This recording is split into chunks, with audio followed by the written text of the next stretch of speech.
Hello and welcome to the Control Podcast on iCode Media.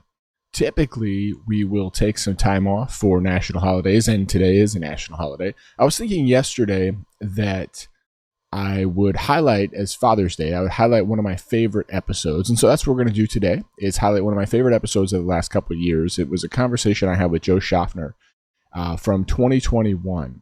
And we've expanded our audience, and we've grown significantly since that date. And so I thought it would be good to put out this episode again. It was really important to me, really pivotal conversation I've had with another person. And so please enjoy our conversation. As always, be sure to subscribe to the podcast, write a review, share it with your friends, and support those who support us. Listen, if you're trying to enhance a protocol in your practice, and you're trying to answer whether or not you can integrate this protocol in a way that allows you to take care of patients who have both medical and managed vision care needs, we've got the thing for you. It's called Total Patient Care, iCodeEducation.com. We also have a mastermind group that is quickly forming and quickly filling up for this summer that's going to start and launch on June 1st. So don't wait, get access. We'll have a coupon code now in the show notes that will allow you to access that at a discount and jump on board with the Summer Mastermind Total Patient Care group. It will help you answer the questions that you're struggling with within your practice to integrate new protocols and new disease state management. Check it out, iCodeEducation.com. That's EYECODE education.com.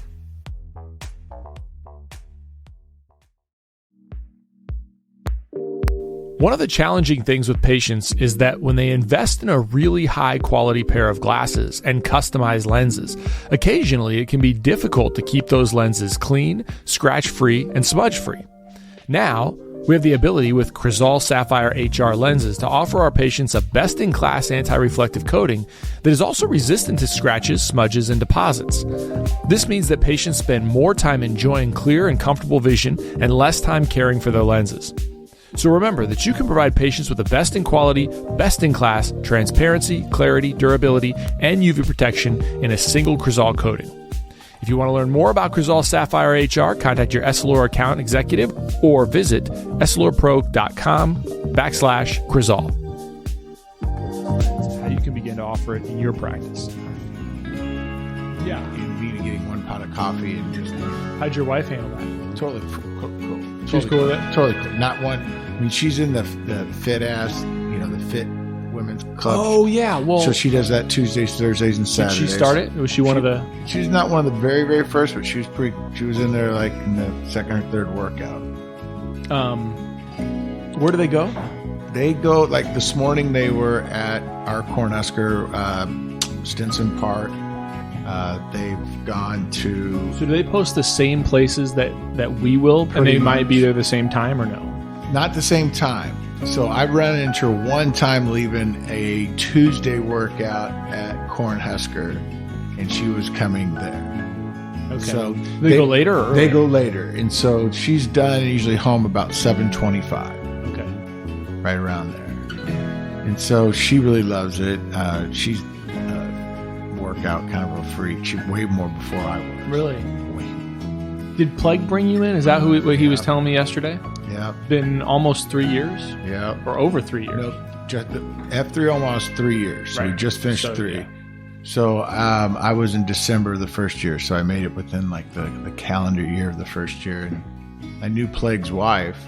She'd worked with me at a former company I was with. And I knew him. I had him at my house a couple times. He told me you didn't recognize him. Well, the truth is I recognized him. I just didn't be able to put his name. So I knew who he was. I knew where I knew him from. I just didn't know his name. So it's that old buddy, champ, pal. Yeah. Right? How are you, man? Right. Yeah. And so I went home and I started stalking his wife on Facebook to see if she would ever say his name throughout the thing. And then finally I saw it was Brandon. And so at the time I didn't know he was the Plague. Yeah. It was just Brandon. And so he just started talking to me in the parking lot of Hy-Vee, asking me about, where I was at, how I was doing. Like the second or third question is, what's your schedule like? And I'm like, that's just kind of a odd question to ask. And I said, well, I'm flexible. And he's like, well, I have this 5:30 workout group. I think you should attend. That's it? And I said, yeah, I think I should attend. Really? And he just Jedi-ed. And I wasn't in good shape when he asked me in many ways. I was going home, and it was a Sunday. I was going to grill steaks and be a real family man, grill the steaks and have some wine with the family, and then proceed to have 10 or 12 beers and 5 or 6 scotches that night and go to bed. And I'd love to say that was once a month on a Sunday, but that was every night. And so I'd wake up every morning with a hangover. It was just what I did. But I was functioning, right? Didn't do it in the morning, never did it during the day, never really even like right when I got home. No hair of the dog in the morning or anything? Nope.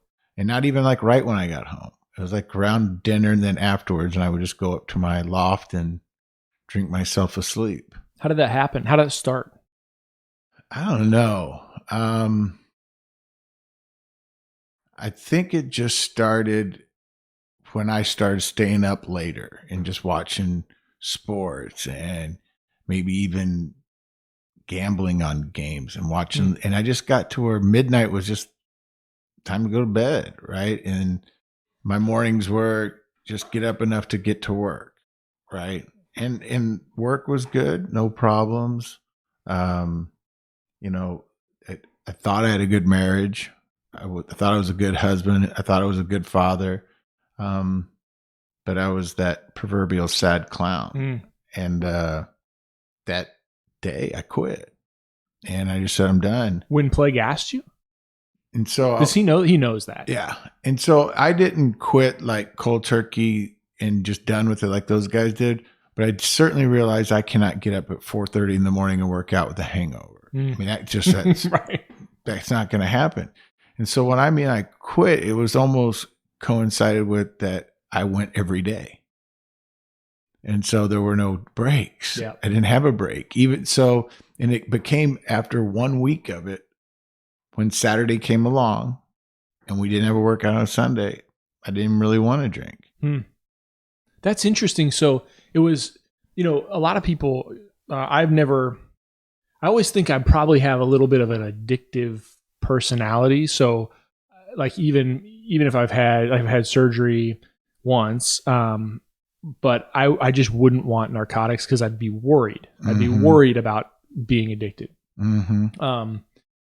But it seems like if you can cut it like that and not want it anymore, there's a different type of addiction, right? It was more of like a social or what do you make of that? Have you ever thought about that? Oh, yeah, a lot, because I have a younger brother that's struggling right now. And so, he's in Indiana, right? Yeah, correct. And so, I did it to just because no one was up, everyone was asleep, I'm watching TV, and I'm just drinking myself asleep. And I had problems going to sleep and just falling asleep. Was your mind racing? Or? Yeah.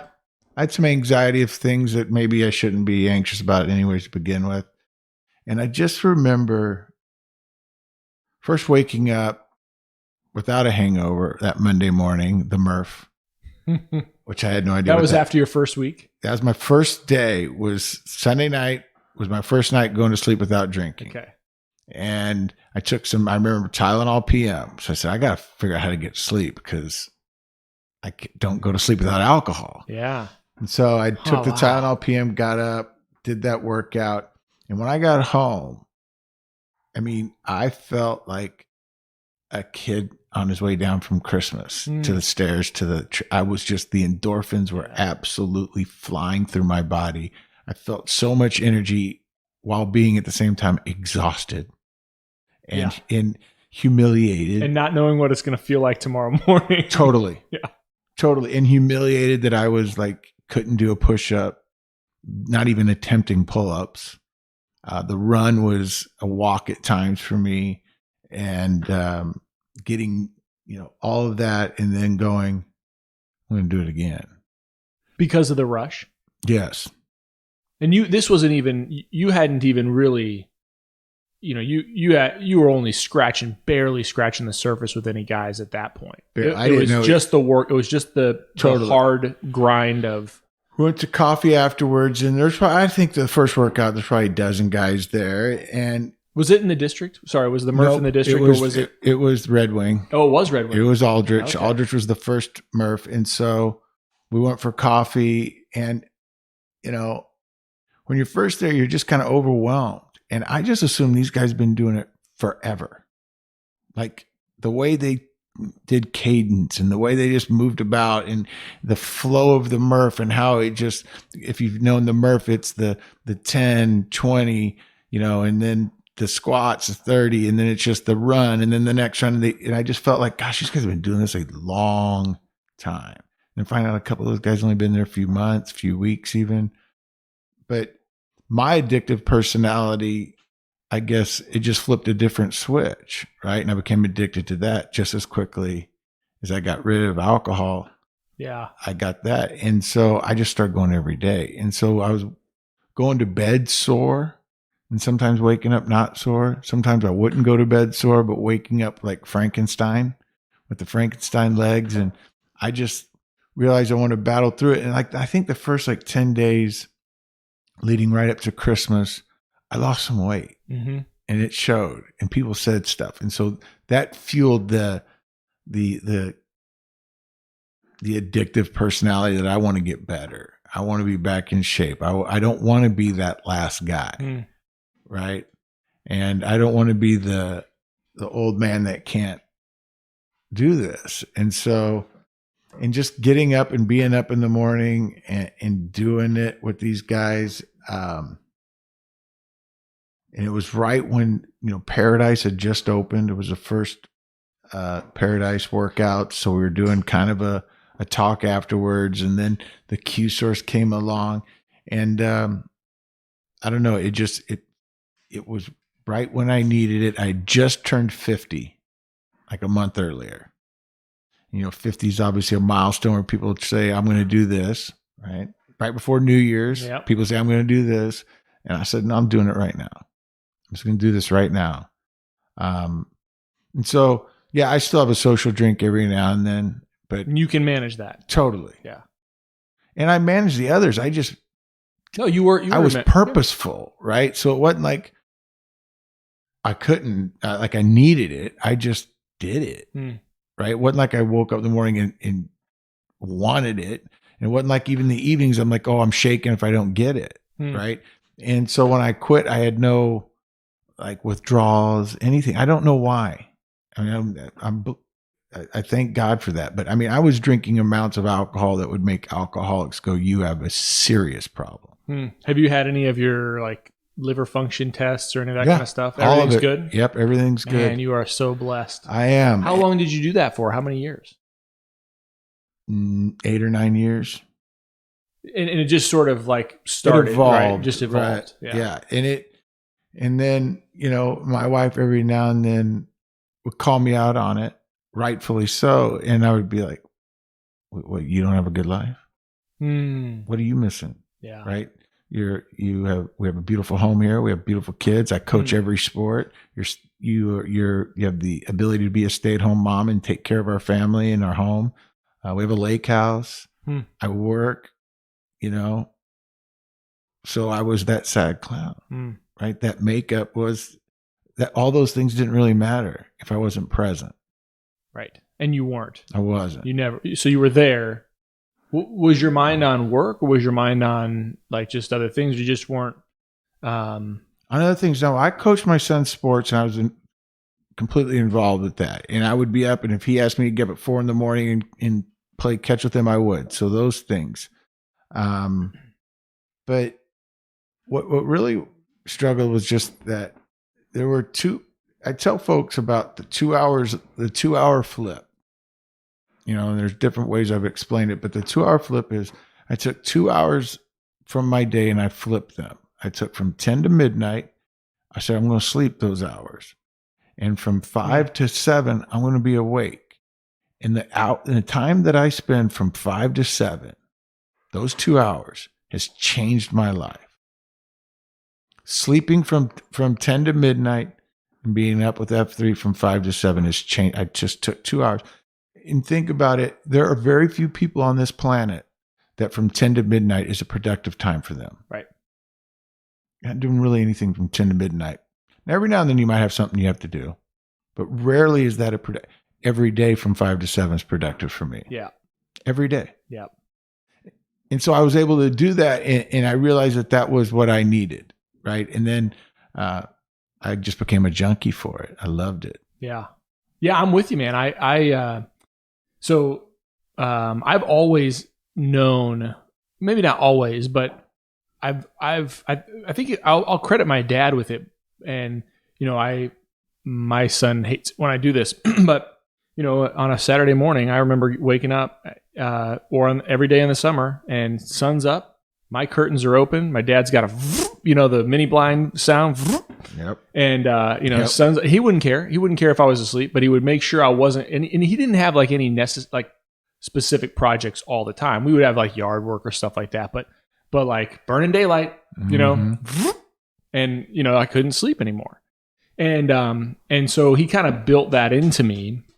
And so like when I was in school, if I were going to cram like everybody else crammed, I had buddies that would cram in, from 10 to 2, whatever. Totally. I never did that. I was always a crammer from 5 to 8, right? So so the early stuff, it wasn't intentional on my part at all, but I've always been an early riser guy. And my wife will tell you, I'll pass out at 9 o'clock at night, some nights. Although F3 has gotten better because when I first started it, I would work out about 6. So I had a regimen. I was working out before the curse brought me in September of last year. And I would work out at 6, but I was pushing that time where I was getting done working out and my kids were awake, kind of rustling downstairs. And so I wasn't able to come home and help with that much. And so F3 pushed it further earlier. And that's a real good thing for me because I can't always go to Q Source and that stuff. I'd like to go more, and I go some, but I can be home. I can cook pancakes. I can, so my mood is always like really good in the morning, not just my mood, but like my excitement for the day, just like you're describing. I've done something difficult with guys that are working to be better, just like I am. And so anyway, I think there's something to be said about that early rising. I totally agree because it was never really a part of me. I could do it. Let's say I was younger and my father said, we're going hunting, so we got to get up, or, if there was something we needed to do, but just that early morning. And so I've told folks in the last 2.5 years, I've seen more sunrises than I've seen my whole life combined. And it's a beautiful thing. And I've seen them when it's 30 below zero, and I've seen them when it's, 85 degrees. Right. And it is an amazing thing. There's that bond. That first winter of 18 going into 19 was extremely brutal. And we had a stretch this year was pretty bad, but that, and it was in the fact that we only had one workout a day, there's one only place site, to go, one site. So it was the same guys, right? And so you saw them and you knew who's going to be there, and it was brutal, but it galvanized us. Yeah. Right. And it almost made getting to that coffee even more of a treat. Right. Yeah. And then to sit there and say, look what we just did. Yeah. Right. Yeah. Well, especially because, a lot of people, when you ask them the first time or even the 10th time, they say it's too cold. It's too dark. It's too early. But when you do it, and you're done with it, I could do it. It's not too cold. It's not too dark. It's not too early. Right. Right. I've talked to Plague about this. It's the butts and the ants, but it's so early, but it's so cold. And you get this, and you get that, and you get that. So instead of looking at it from a butt perspective, but it's so early, but it's so cold out, right? And you get this though, and you get that, and you get this in return. There's so many more returns to it. And so one of the things within the F3 lexicon is noble excuses, right?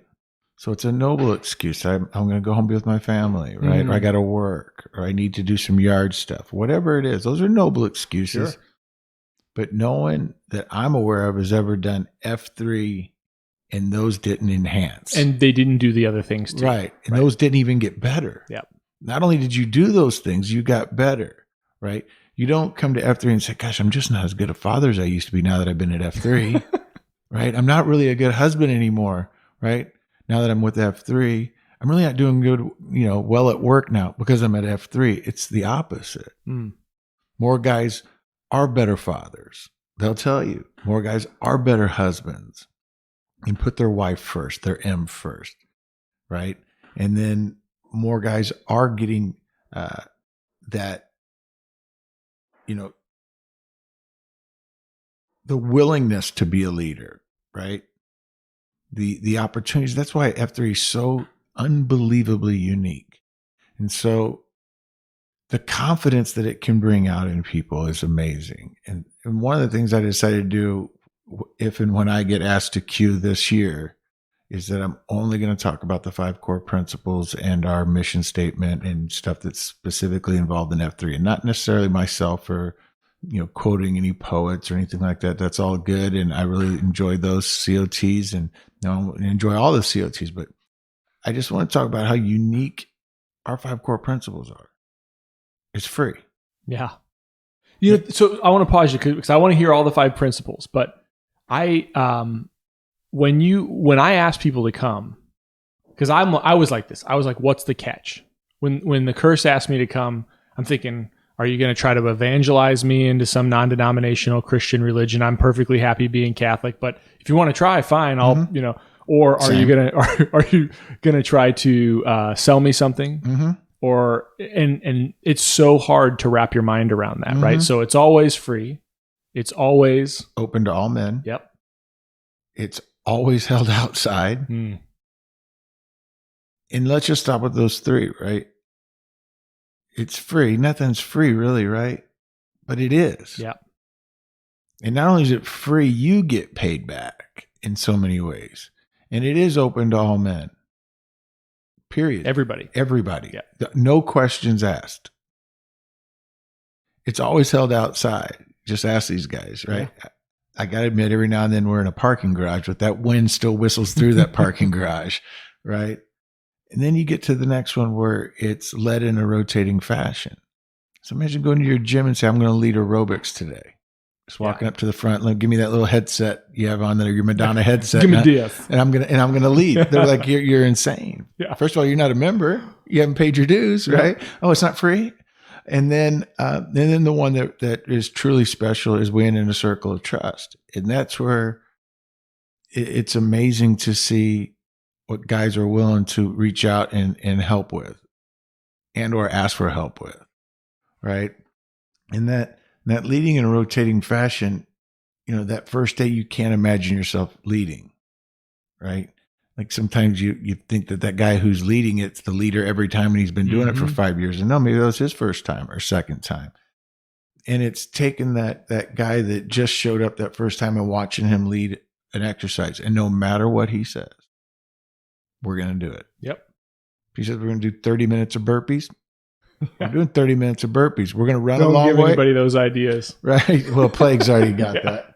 But I mean, it's amazing. You can watch someone that maybe not played a lot of sports growing up leading professional athletes and telling what a professional athlete what to do. Right. Or I guess I haven't thought about that before. Or it could be a professional athlete telling someone who's not very athletic. And then it's the leadership role. It's getting that ability to lead. Young and emerging presbyopes can be tricky. These patients want and need additional help at near, but they can be resistant to solutions that create even mild distance blur. The MyDay multifocal lens has been great for our presbyopic patients. It allows those patients to transition into a multifocal more easily. We've had this lens now for long enough that we've been able to see how simple transitions can be from an adaptation standpoint from lower ad designs to higher ad designs. The MyDay multifocal material is CooperVision's softest one-day hydrogel lens and features aquaform technology combining the unique balance of high oxygen permeability with natural wettability in one material. The result is a highly breathable lens that keeps our patients' eyes looking clear, white, and healthy. So if you haven't started utilizing MyDay multifocal in your practice, I'd encourage you to reach out to your CooperVision representative to get started. My patients with macular degeneration want clear and succinct recommendations from me related to products and solutions that can benefit their long-term ocular health and vision. To do this for my patients, I need to be confident that what I'm recommending will have a benefit to them. And that's why my supplement of choice is MacuHealth. MacuHealth is specifically formulated and clinically proven to rebuild and maximize macular pigment over a lifetime. This results in enhanced visual performance and aids in the treatment and prevention of age-related macular degeneration. I've discussed carotenoid absorption on this podcast with Dr. Nolans and Stringham, and MacuHealth uses a patented process called micromicelle technology. And this technology is clinically proven to increase carotenoid concentrations at the target tissue and deliver the highest level of bioavailability studied to date. MacuHealth has been great for my patients. We really feel like we have the ability to help those patients in all categories of macular degeneration. If you're not utilizing MacuHealth for your patients, check it out for yourself by contacting your MacuHealth representative. Right. And there are a lot of type A personalities in our group. Yeah. And you're leading a lot of type A personalities. You got 15 guys. I'd say 15 is a minimum. We've been doing 20, 30, 40 guys. We're going to have to add another MRF site. I know it. I know it. And so when you do that, just think of the confidence that it takes when you go back home or into the office, and maybe you've never led a meeting before and it's always been kind of intimidating, but you get this chance now. And it's only 3 or 4 people. And you're like, I got this. I got this. I've been doing this my whole life. I got this, right? And so it's watching the development of men, and that's part of our mission statements, to plant, grow, and serve small workout groups for the invigoration of male community leadership. And those aren't just words. We live them, right? Yeah, I didn't fully get that until I think it was probably when I talked to to Sparty about it, maybe even for this podcast, but was this idea that, we really could. And I think Omaha has really embraced this. I've been to Orlando. They've got a great they've got a great group. I'm planning on going back. I'm probably planning on going. This is called Space Coast next week.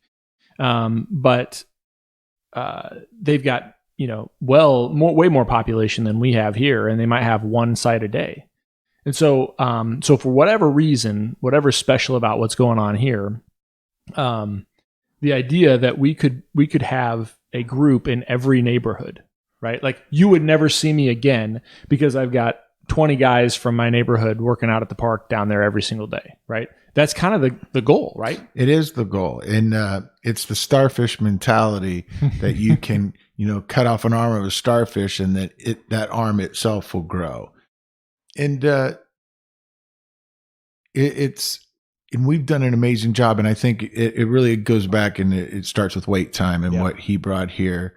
And, I tell the guys that I do a Q school. They've asked me to do this, and I've done it several times. And it's a little intimidating in some ways, even for myself, trying to tell these guys all these things, what they need and supposed to do and how to do it. And I just remind them, this is not me telling you this. I'm just reiterating what F3 is about.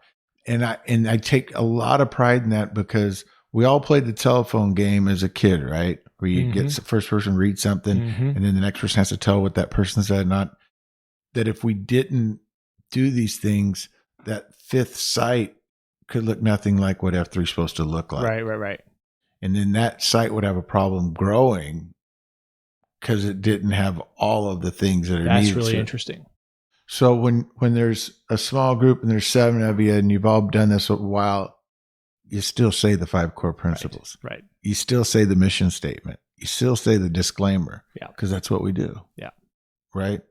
And so it was just indoctrinated into me that this is what we do. And so I didn't become, and I said, we're not militant, but we're regimented. There are ways to do it. There's a way to say the exercise. And I tell folks, when you say it right, which is silly and sometimes, but when you say it right, you say the correct exercise, and you start them right, guys look at you and go, okay, you're ready. You're ready. I'm going to follow you. And when the exercises are laid out perfectly and you do it right, guys, like, this person put in time, prepared. If I'm getting up at 5 o'clock to come work out, I hope you've put some time in thinking about what workout you're putting together for us. Yeah. That you're just not going to wing it and not know any of the exercise and say, oh, that's silly. We'll just call it jumping jacks. No. Yeah. It's called side straddle hop. right? Yep. It's silly, right? But that's what it's called, right? And there are guys who come in and didn't quite understand it or respect it or thought it was silly at first that are now full in. No, it's weird because thinking it's silly at first. I don't remember exactly what I was thinking when I went with the curse to the first one that I went with him to. I think it was I think it was Paradise. It was Paradise. And I didn't really know what to expect, but it was a little bit. I felt it like it was a little cheesy because we have these different names for things, and then there's a lot of your code name. It's very similar to what I would imagine a fraternity would be, although I've never been in a fraternity, but in like really good ways, right? Like, right. There's a little. I brought my friend from growing up to Red Wing on Monday. He's a Catholic priest. Mm-hmm. And he's out on the East Coast, and one of the things that he mentioned on the way back in the car after we were done is he goes, and he's very introspective. He's a Yale trained attorney before he went to become a priest. Wow. Anyway, he's got a great story, but he said, I'm going to butcher his words, but he said the men were basically what he said was they're so genuine and they're so encouraging for you to be there, right? So like instead of, and you get, people aren't going to haze you first and then encourage you, right? It's no, we're going to get you in, we're going to get you comfortable, and we're going to be encouraging. Then we can bust your balls a little bit. Totally. And that also goes physically. Exactly. So it's not just the are you saying the right things? It's also the physical part about it is that F3 is 100% geared for the 6. The workout is not for the top guy. The workout is geared for the 6, for the guy that we're bringing along, right? Because if it was, just go to CrossFit. Right. And those who don't feel like they're getting enough workouts, well, when you're waiting instead of Al Gore, which is just kind of a squat, why don't you do burpees? Yep. Right. Or why don't you circle back? Right. So you can get your workout in and get all the calories burnt and all your miles in and still have that guy that's out of shape, huffing and puffing, and bring him along, feel like he's just part of that workout, just like you were. Because I was that guy. The joke is that it wasn't a joke. I thought they changed my name to the 6. Yeah. Really? You didn't think that? Yes. Those first 5 workouts, I still said khakis, but I thought it was like a nickname. The 6 is in. The 6 in because the 6 is in. No way. And I thought they changed my name. They thought that was you. I thought they gave me the nickname, and then they nicknamed me again the 6 because I did not grow up in a military family or with a lot of military language, knowing the 12 and 6. Yeah. So that was a foreign concept to me. So I just thought they called me the 6. Wow. And once I kind of figured that out, I said, okay, I get it. And it was really weird because on all the runs, because I was going every day, there would always be someone else back running with me. I'm like, God, that's so awesome. Someone's tired too. Then I realized they're not tired. No, they're not tired. They're just coming back with me. And it was a different guy. And it wasn't like a rehearsed plan. It just happens. It organically happens. Yep. Right. Well, it's not organic because I think it's purposeful. For sure. But it's not always the same person. Right. It's not always the same. That's what I mean. That it's not saying, okay, you got the 6 today, right? It's just who's ever there, or maybe someone who knows them. And I always think it's really helpful. I believe that the guy that brought you isn't the 6, isn't the one coming back to pick up the 6, just someone else. And most of the time when I do it, I'm tired, and I use it as an excuse to kind of be, but I rarely say anything. I don't either. I just run behind them. Yeah, I don't run either. Beside him. I think a lot of times what happens is, and it happened today, and I won't say who it was, but we had a fun, tough workout at the berm, and I pre-ran with Merch and Armbar, and so we get done and we start up, and we had a guy that was really struggling, so we went down to the lake again, and then ran back up, and he was really struggling back up, and you go back and you pick him up, and what's he saying? I'm sorry, guys. I'm sorry. It's like, no. Yeah, and I'm not saying I'll try to. Sometimes I'll just try to make conversation, but I'm not going to say, I just have gotten out of the habit of being like, you're doing great, keep it up. It's like I know they're doing it, they're working as hard as they can. I'm just going to be by them, and we're gonna keep going.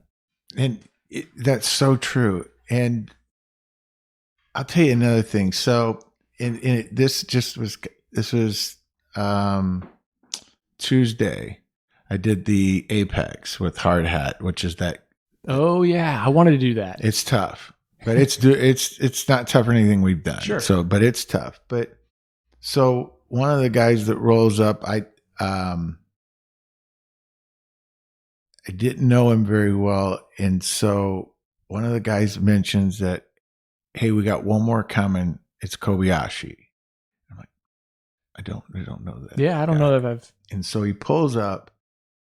And we're just kind of waiting for him, just waiting on 1 or 2 minutes, so it wasn't very long. And he gets there, and I was like, "Hey, Kobayashi, what's up?" He's like, "You remember my name?" And instead of saying no, this guy just told me that you were coming. Right. I said, "Oh yeah," and you could tell it meant the world. Like he was like, "Man, all right."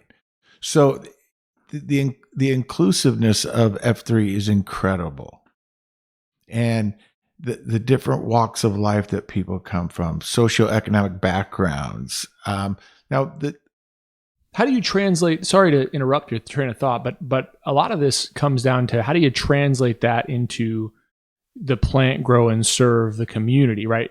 For the community. So how do you transition what we've got in F3? How have you seen it happen in your life where now your neighbors are better, or you're helping to make your neighborhood better, your work life better, your kids better? Like, is there some tangible things that you've seen happen that you've been able to kind of for sure. Yeah. And that kind of leads into the concentrica, which is, to get right, to leave right, to lead right, all those different things. And so, but the first thing is you have to get yourself right.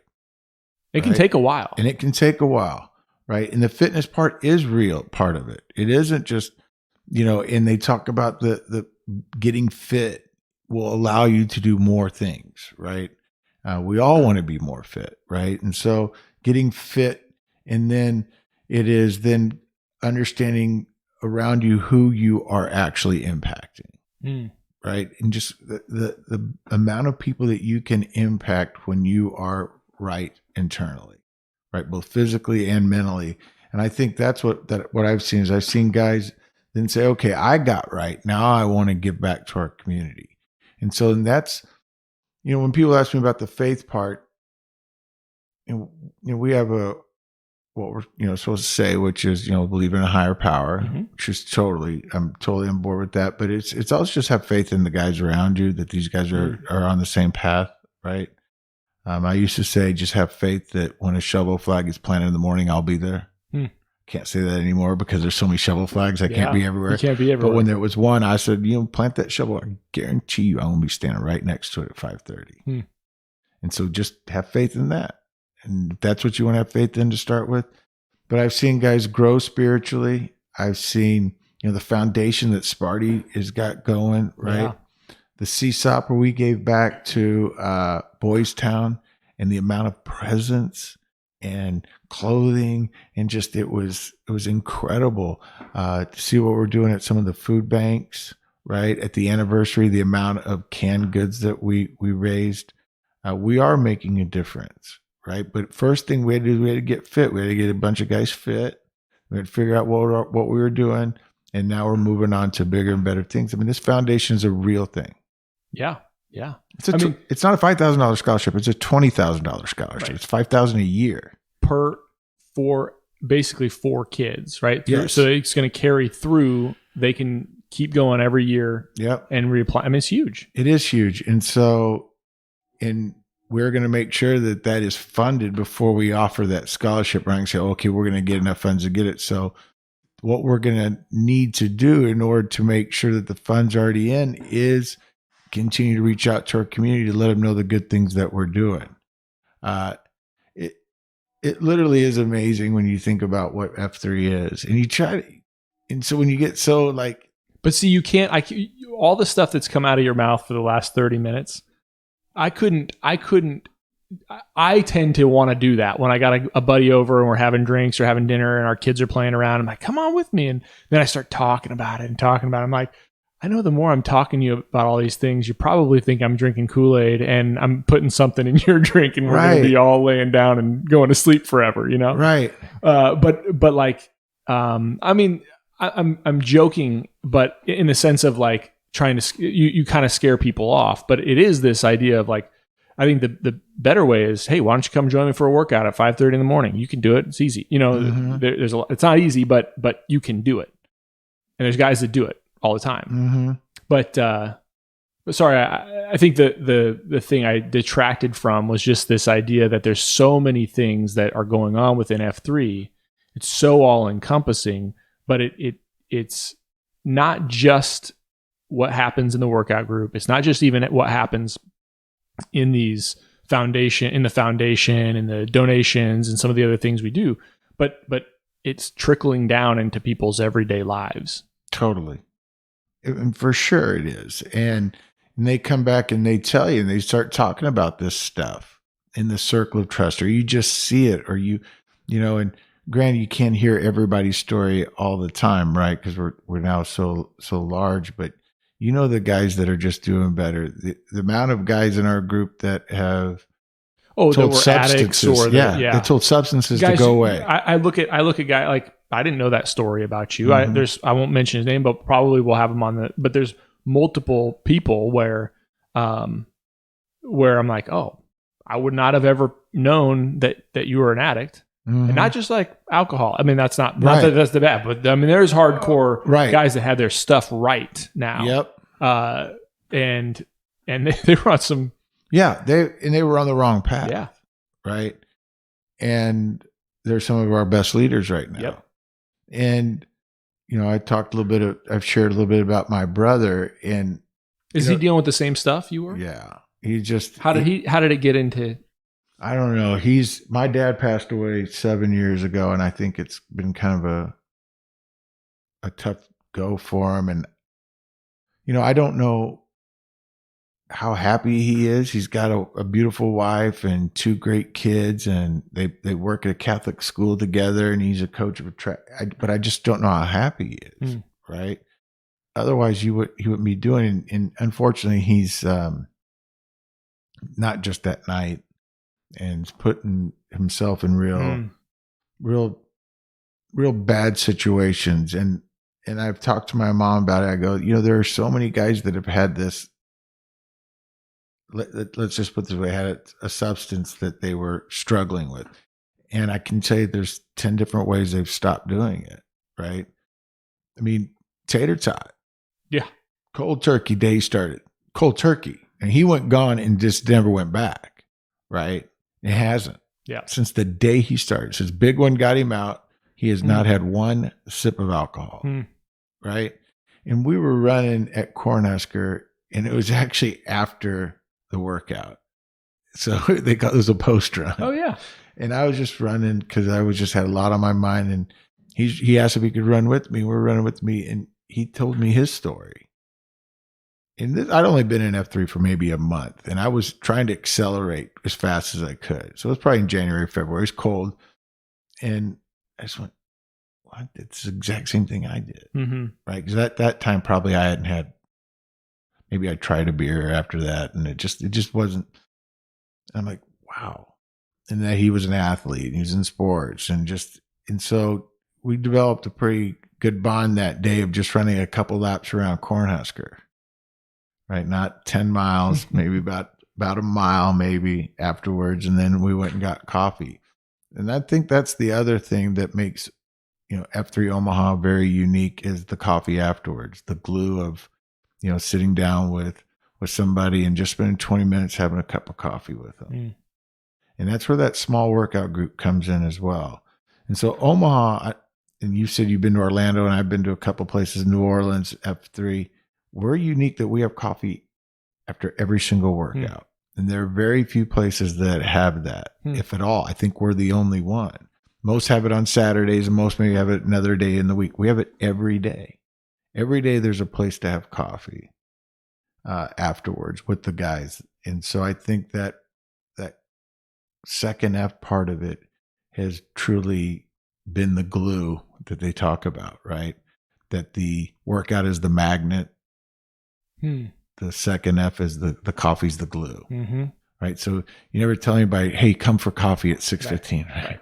You say, come for the workout, and there's coffee afterwards. So they come for the workout. That's the thing that we're trying to get them. Everybody wants to get in shape, but it's the coffee afterwards that's the glue. And then once you realize that you're glued in, then you start looking at, why are we doing this? And that's where the third F comes in. And so I always get these thoughts. I just get different thoughts in my head and I start going different directions. But I struggled with it first. Why is faith third? Right. You know, one of my favorite, and I don't read very often, one of my favorite books was Gail Sayers' I Am Third, right? God is first, family second, I am third. And we put fitness, fellowship, and faith. I'm like, that seems like the opposite order. Explain that. Because when I tell people, when I say what F3 stands for, I always lead with faith, fellowship, fitness. For whatever reason, I'm not doing it on purpose, but there's a purpose for why it's the other way. Well, as a Catholic, that's the way we were raised. Yeah, right. That your faith is first and your family is second, and then we're third, and all in that order. And I always thought it was kind of odd that they decided to do it this way, but you have to get yourself in the right state of mind and fit first, right? Well, for people who don't have any faith, right, or are very struggling, it's very hard in many cases to come out and bring them in, right? There's lots of places for that, right? The Catholic Church is right down the street from me, and you want to work on faith first. Well, there's an option for that, right? But I think that it does make sense to flip it the other way, because you're seeing that. I mean, when I think about guys, you sort of start scratching the surface and you learn more. So you start by just pounding away, right? You're getting up every morning, you're going to a beat down, you're locking shields with guys in that beat down. You start to trust them. You start to realize that they're human beings, but they're good people. And that brings your fellowship, right? And if your faith is weak, or even if it's strong, but if your faith is weak, I couldn't tell you, hey, Joe, I need you to come to mass with me, right? I can tell this is really hurting you. I think that it'd be a great thing to bring you back into it. I'm not saying that's where you are, but it would be hard for me to do that if that's the first approach you have, right? You'd be like, "What? Who are you? I agree. I'm in a Hy-Vee parking lot, right? Right? And yet here you are, right? Probably all those things have been strengthened because of that offer for the workout group. And I think it's so. Two of the people that I've EH'd are now going to church with the person that EH'd me, which is kind of ironic, right? So the Plague is very involved at his church, and now Chicklets and Stinkbait are both starting to attend that church. Pony starting to attending that church. So the faith component of F3 is real. That the level of diversity in Omaha is not vast, right? Most people are Christian or Catholic. Yeah, or they're Catholic. They're Catholic Christians, right? Yeah. If you want to narrow it even further, yeah. But so when you start talking about Christ and you're doing your COT, you're relating to most people, right? Even those who have wandered, right? And it's great seeing those people that have wandered come back, right, or find faith. And I believe that faith starts with those guys in that circle, right? And within those guys in that circle, you start to look up and go, okay, there's a higher power, right? But I think a lot of it for those who have struggled or wandered, or even those who are involved and go to Catholic church every Sunday, it strengthens it, right? It really does. And so I thought it was odd at first, but it makes perfect sense once you're in it that component has to, in order for that component to be real and not just be a facade saying you go to church. For it to be real, you have to get those other two first. The fellowship has to come. I think the fit part is both physically and mentally. Yeah. The fellowship has to be real, those who you trust around you. Then the faith component definitely comes in. Yeah, totally. We got a little, So I visitor. think, no, it's good. So then when do you bring when do you bring your son? When does that happen in your mind, right? Certainly what we've done has kind of trickled down into being there. So we've got like kind of our 2.0 workouts, but I've noticed that Patton has brought Nemo, right? And he's just maybe a freshman, but he can hang. I mean, he's an athlete. But when, what's too early? When you think about your son or Nemo, for example, right? It's probably not an age. It's probably something else. Right. But Nemo probably isn't going to get out of it the same stuff that you get out of it or that I get out of it, because there's other stuff that we're dealing with. He gets stuff, right? But is there an too early time where people aren't going to appreciate it or aren't going to be ready? What has to happen in your life in order to say, this is ready, I'm ready for this?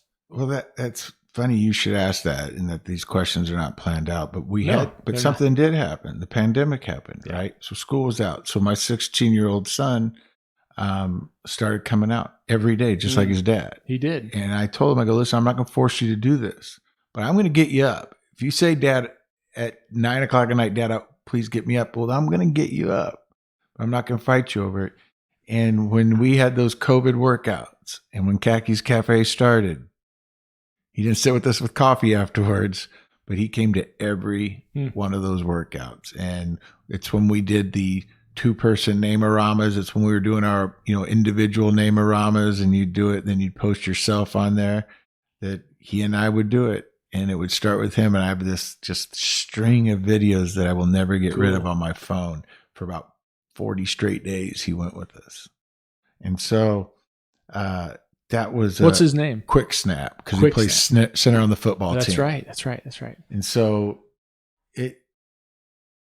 I loved how other guys respected him getting up in the morning, and I tried to tell him that they really look up to you being 16, getting up in the cold. And there were some cold mornings during COVID last year when no school was going on. A lot of guys weren't working, so we were staying later at coffee. It was just a really good time. So that time presented itself really well. And it was a perfect time for him to do that, and his development and our personal relationship, right? Watching him grind. I love him seeing me do the things that I was doing out there. And I love watching him do it as well. And then the other guys working with him. And then the first time he co-cued with me, those are all things that, man, I missed all of that. It was awesome. Yeah, that's cool. It was awesome. And so proud of him and doing that. He hasn't been out in a while. He's got football and he's training and he's doing all those things. But then on the opposite end, I've got my other son, Noah, who's just a 8-year-old and comes for the 2.0s and loves the field day and things like that. So I've got a little bit of a range there. Yeah.